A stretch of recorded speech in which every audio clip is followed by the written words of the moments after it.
ഹേമ കമ്മിറ്റിയെ പറ്റിയൊക്കെ നമ്മൾ പറഞ്ഞു കേട്ടു. അതുപോലെ തന്നെ സിനിമയിലെ പീഡനങ്ങളെ പറ്റിയൊക്കെ നമ്മൾ പറയുന്നത് കേട്ടു അല്ലേ.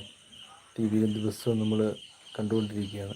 എന്തൊരവസ്ഥയെന്ന് ആലോചിച്ചു. ഈ സിനിമയിൽ അഭിനയിക്കുന്ന മോഹങ്ങളുമായിട്ട് വരുന്ന ഒത്തിരി പെൺകുട്ടികളായാലും സഹോദരങ്ങളായാലും അമ്മമാരായാലും ഇവർ നേരിടുന്ന വലിയൊരു വിഷയത്തെക്കുറിച്ച് നമ്മൾ ഈ ആഴ്ചയോട് മുഴുവൻ ടി വിയിൽ ഫുൾ ടൈം നമ്മൾ കാണുകയാണ് അല്ലേ.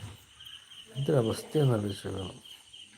നമ്മുടെ നാട്ടിലെ സിനിമ നമ്മളൊക്കെ ആരാധിക്കുന്ന എന്നാ പറയുന്നത്, നമ്മളൊക്കെ സിനിമ കണ്ടു കോടിക്കണക്കിന് രൂപ നേടിക്കൊടുക്കുന്നത് അങ്ങനെ വേണമെങ്കിൽ പറയാം അല്ലേ.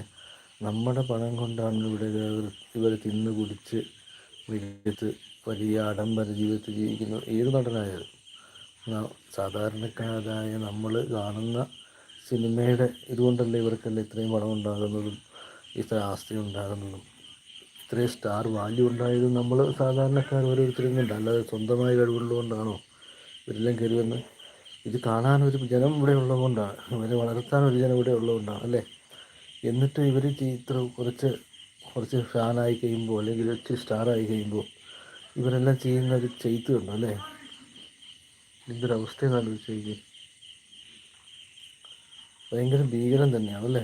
സ്ത്രീകളെ ഇങ്ങനെ സിനിമയിലെ ഒത്തിരി സ്വപ്നങ്ങളുമായി മോഹങ്ങളുമായി ഒത്തിരി ടാലൻ്റുള്ള ആർട്ടിസ്റ്റുകളല്ലേ, അങ്ങനെ തന്നെ വേണം. ഒരുപാട് കഴിവുള്ള ആർട്ടിസ്റ്റുകളൊക്കെ സിനിമാ മേഖലയിലേക്ക് കടന്നു വരുമ്പോൾ സംഭവിക്കുന്ന വല്ലാത്തൊരവസ്ഥ തന്നെ. എന്തൊരു അവസ്ഥയാണെന്ന് ആലോചിച്ചത്.